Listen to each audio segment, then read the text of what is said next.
Hi, I'm Dr. Cher, and I'm going to talk today about continuing my theme on self-love and the theme of love and self-care for the month of February.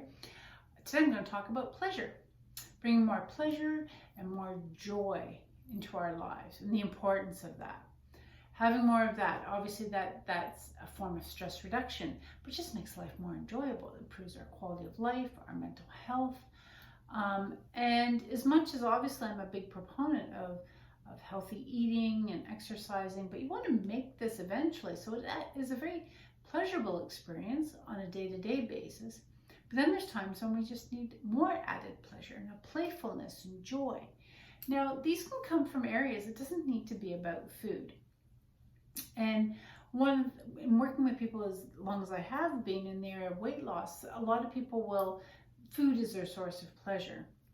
And this is where they get themselves into a bit of trouble, right? Because too much of that, they're using it for stress reduction, self-soothing, they deserve reward, and they're turning to food.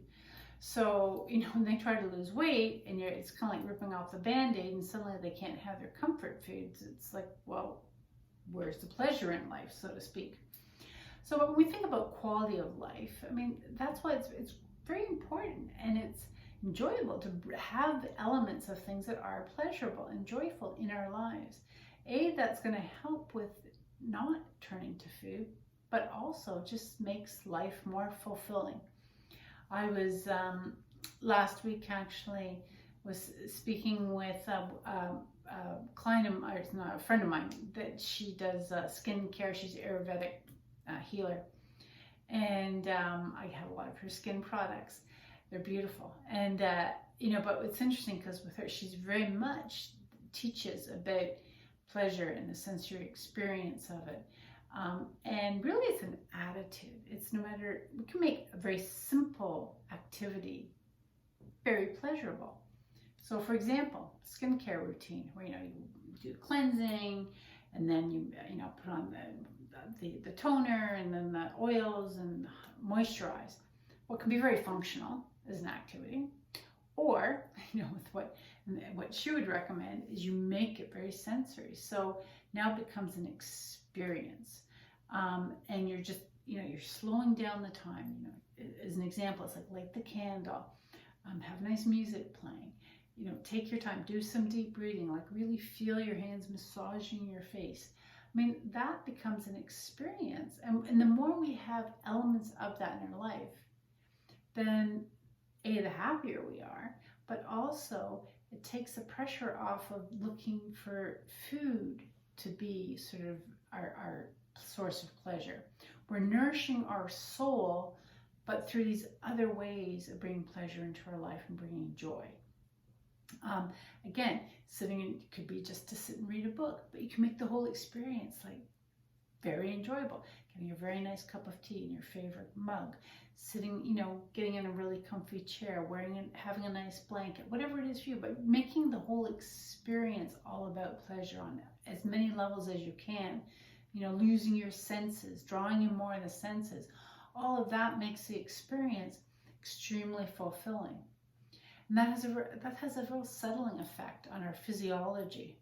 The more we do that as a lifestyle, it means we're more balanced, but also it will help for people that do use food for pleasure. It's going to help to have other strategies, other ways of having pleasure in their life without turning to food. So it's just getting a little creative around it.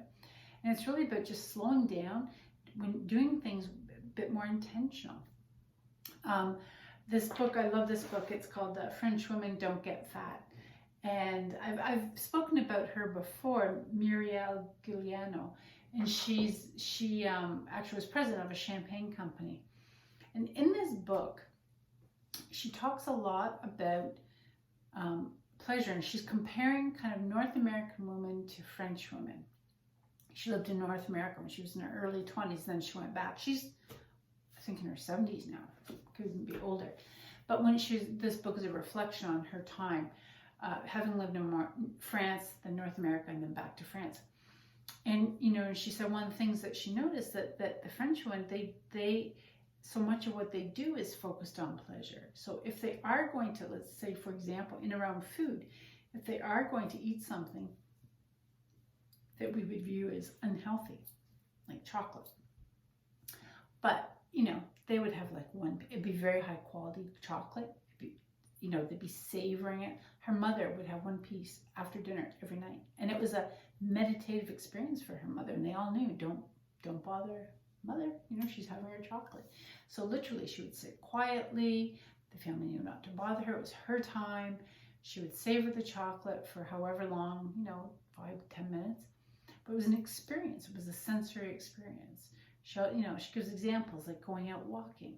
You can walk and be totally caught up in your mind, the busyness of our minds, or taking in the environment, the smells, the sights, all these things. These are a form of joy that we bring in. The more we do this, time slows down.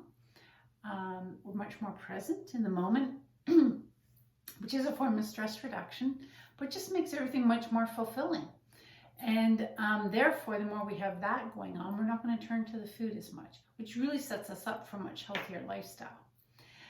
So she touches on this. It's very interesting. I actually often recommend this book to my clients when they're moving into more the maintenance phase of their weight loss journey, because that's where now they need to find that balance between, I call it the 80-20 rule. 80% of the time they're eating healthy, they enjoy it, it's pleasurable, they've changed their palate, they appreciate the taste in foods, they get good quality foods, they value their body, so they want to eat healthy. It's not like they're being deprived. But then there's that 20%, right? And if they're going to have something that's enjoyable, they're going to make it good quality, but make the experience enjoyable. Don't be just wolfing down a chocolate bar in the car. I mean, that's really not a pleasurable experience. So she talks a lot about that, and just even in setting up, you know, having a banana. I mean, having it on a nice little saucer and cutting it up, and it's quite a different way of looking at the whole experience. So over this next little while, and with, you know, Valentine's being around the corner, just look at, okay, what could you do? What could you bring into your environment, bring into your life, bring into your daily rituals, so that you're bringing in these elements of pleasure and joy and all of those great things, because hey, it makes life more enjoyable, and it's a form of stress reduction.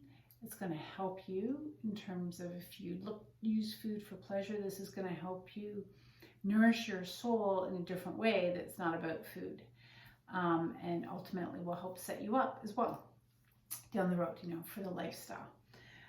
One of my things that I love doing is like even going into, now we can't do it now, so I really miss it, but going in the bookstores, but it's that luxury of time, just taking time, going in and browsing, and it's me time, carving out that me time and making it whatever it is for you, will be very healing and very good for your soul. So with Valentine's, I keep saying Thanksgiving, with Valentine's coming around the corner, just think about this. What can you do for yourself to bring some joy and pleasure into your life?